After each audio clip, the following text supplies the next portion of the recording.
Hello guys, good morning. So let's start with a very simple question. Imagine your cell is a small city. A city can't just allow absolutely everything to enter and leave whenever it wants. There have to be entrances, there have to be restrictions, there have to be systems bringing useful things in and removing waste. Your cell has exactly the same problem. It needs nutrients, it needs ions, it needs oxygen, it needs to get rid of waste. But it also needs to control what crosses between the inside and outside. So today we are going to understand the structure that controls all of this. That is cell membrane. And more importantly, we are going to understand how substances actually cross it.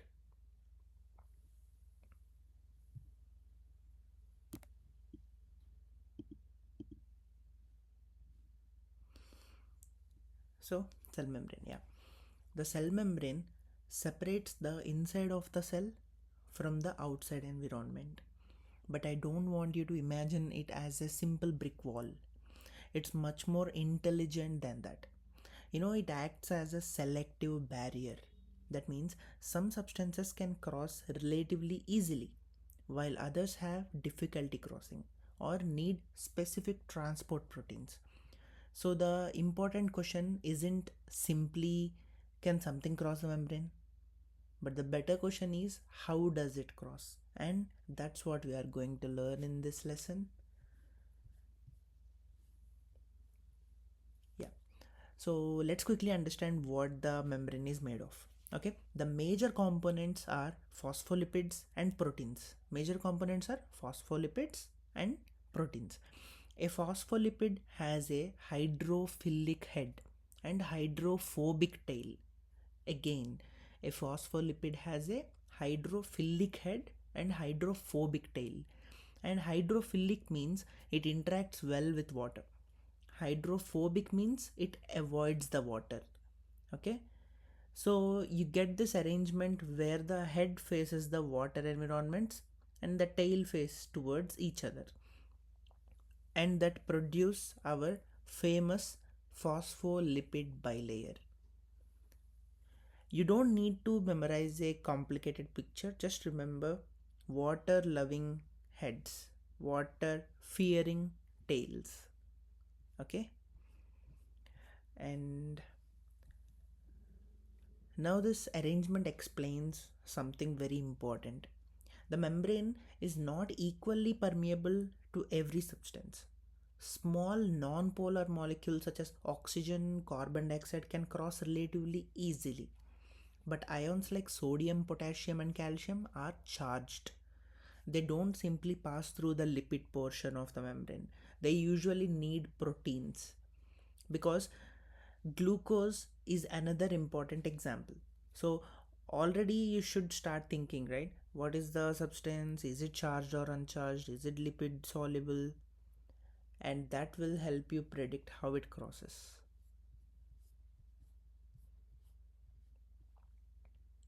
Now let's start with the easiest category, passive transport.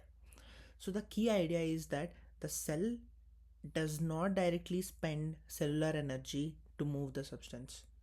In many forms of passive transport, substances move down their concentration or electrochemical gradient. Again, in many forms of passive transport, substances move down their concentration or electrochemical gradient. Think of a ball rolling downhill. You don't have to push the ball uphill, it naturally moves downhill. The same basic idea applies here, high to low. The three concepts we are going to learn are simple diffusion, facilitated diffusion, and osmosis.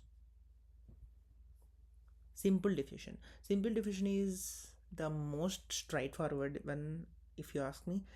The substance move directly through the membrane from an area of higher concentration towards an area of lower concentration. No ATP, no transport protein. Oxygen is a classic example of this simple diffusion. Carbon dioxide is another. So if you see high concentration to low concentration, and the substances can cross the lipid bilayer directly. Think simple diffusion. Now, what if the substance can't comfortably cross the lipid membrane?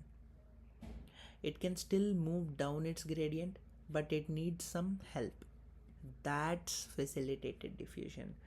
The word facilitated basically means helped. So the substance is still moving from high to low concentration, but now a membrane protein helps it cross. For example, glucose can enter cells through GLUT transporters, and certain ions can move through channels. The important exam point here is the protein involved does not automatically mean active transport.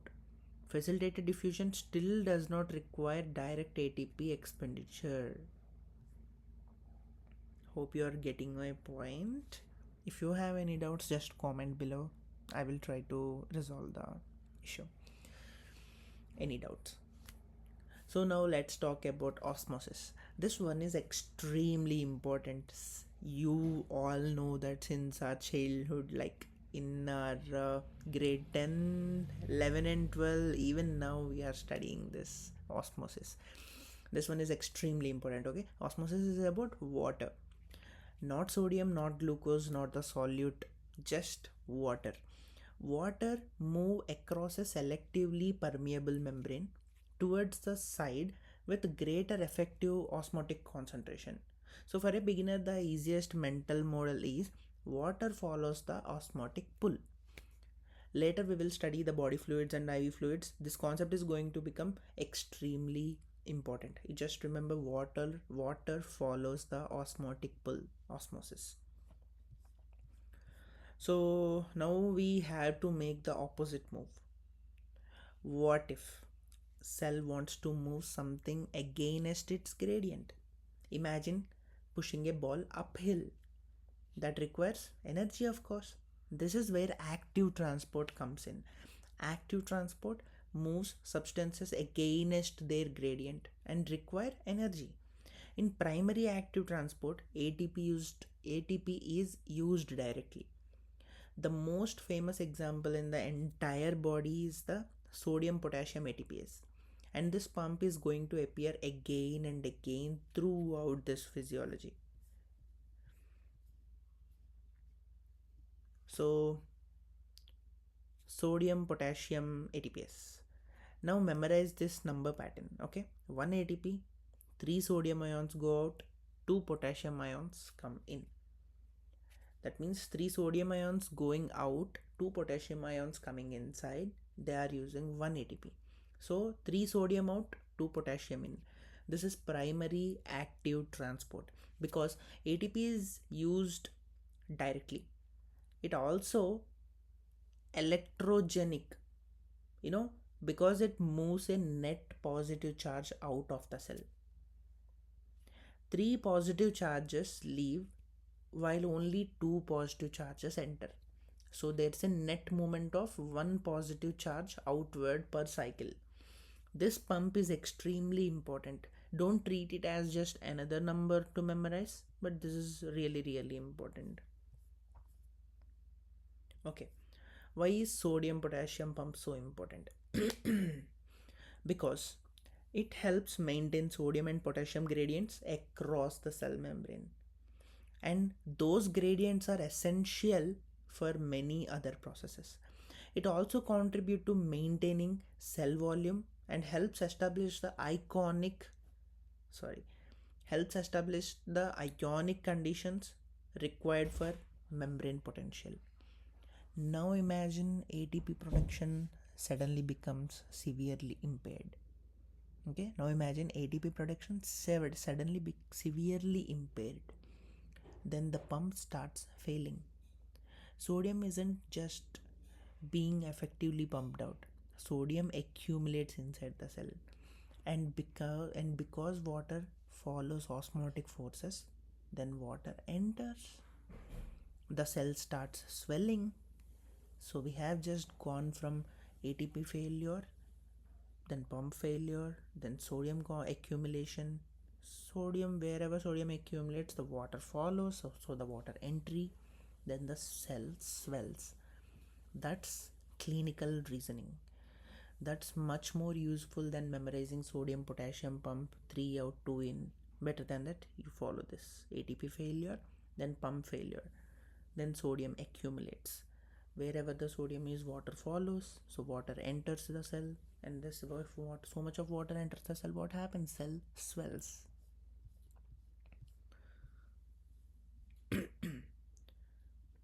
Secondary active transport. Now we have a slightly more interesting system here. The name can be confusing because the transporter doesn't directly use ATP. Instead, it uses energy stored in an ion gradient. Most importantly, the sodium gradient. So imagine the sodium potassium pump has created a large sodium gradient. Sodium wants to come back into the cell. The cell can use the downhill sodium movement to drive another substance uphill. That's secondary active transport. If both substances move in the same direction, it's a symport. If they move in opposite directions, it's an antiport.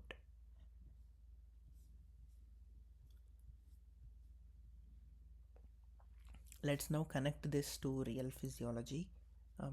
One of the most important examples is glucose absorption in the intestine. The intestinal cells use the sodium gradient to bring sodium and glucose into the cell together through SGLT. So sodium moves down its gradient, and that movement helps drive glucose uptake. But here's the beautiful part. What did the so when where did the sodium gradient came from? The sodium potassium pump. So we have a chain, right? Sodium potassium pump leads to create sodium gradient. Then sodium moves inwards. Then glucose comes with it through SGLT. This is exactly why I don't want you to memorize isolated facts. Understand the chain and the facts become much easier.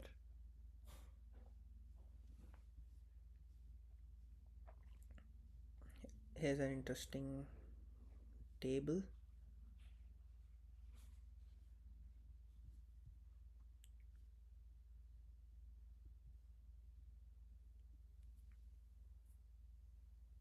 Let's compare everything we have learned.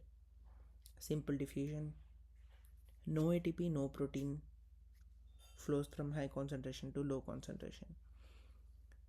Facilitated diffusion, no direct ATP, protein required, still high to low. Osmosis, movement of water, right? Primary active transport, ATP is used directly.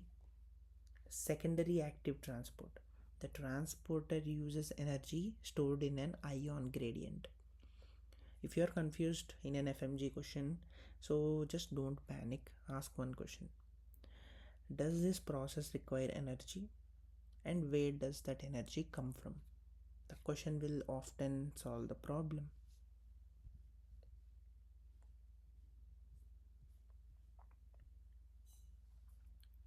So not everything can simply cross the membrane using a transporter. Very large particles and molecules need another strategy, right? The cell can actually change the shape of its membrane. You know that? When the cell brings something inside, that's called endocytosis.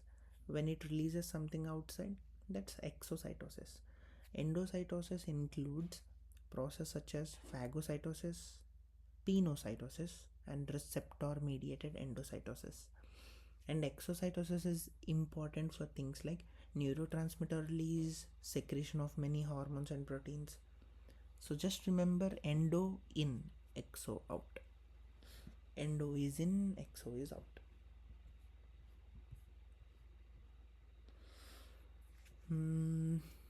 So after researching about this topic in previous questions and everything I saw, so there are some traps. So now let's attack some common FMG traps. Okay, first, facilitated diffusion does not directly use ATP. Second, just because a transport protein is involved does not mean the transport is active. Third, active transport does not always mean ATP is directly used. Primary active transport uses ATP directly. Secondary active transport uses an ion gradient. And finally, osmosis is movement of water.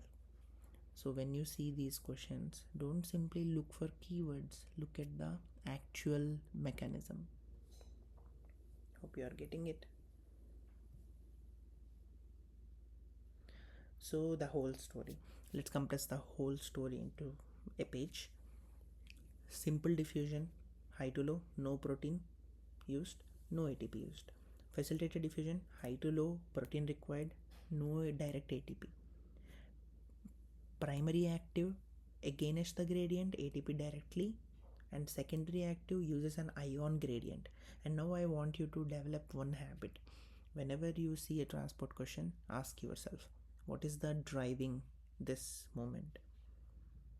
Is it the concentration gradient, or electrochemical gradient, or ATP, or an ion gradient created by another pump? If you answer that, you usually understand the mechanism.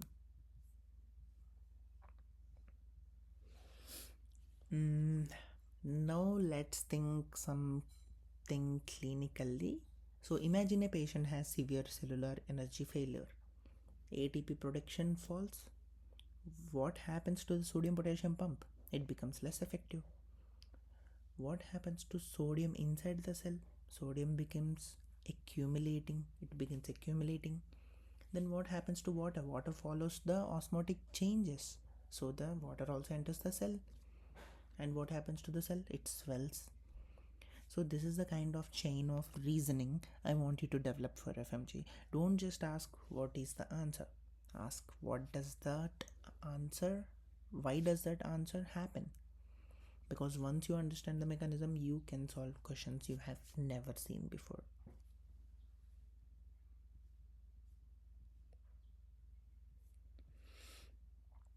So let's complete it with this, a final recall. The cell membrane is a selective barrier. Cell membrane is a selective barrier. Phospholipids form a bilayer form of basic structure. Phospholipid bilayer forms its basic structure. Simple diffusion moves substances down their gradient without a protein. Facilitated diffusion uses a protein but still moves down the gradient. Osmosis is water movement. Primary active transport uses ATP directly. The sodium potassium pump moves 3 sodiums out, 2 potassiums in. Secondary active transport uses an ion gradient. SGLT uses the sodium gradient to bring glucose into intestinal cells. Endocytosis brings materials in, while exocytosis sends materials out. That's our foundation. Next, we are going to build on this and ask much more exciting questions. So if ions are distributed differently across the membrane, what electrical difference does that create? That's where we enter membrane potential. Hope you understand everything. If you have any doubts, just comment below. Thank you so much for listening.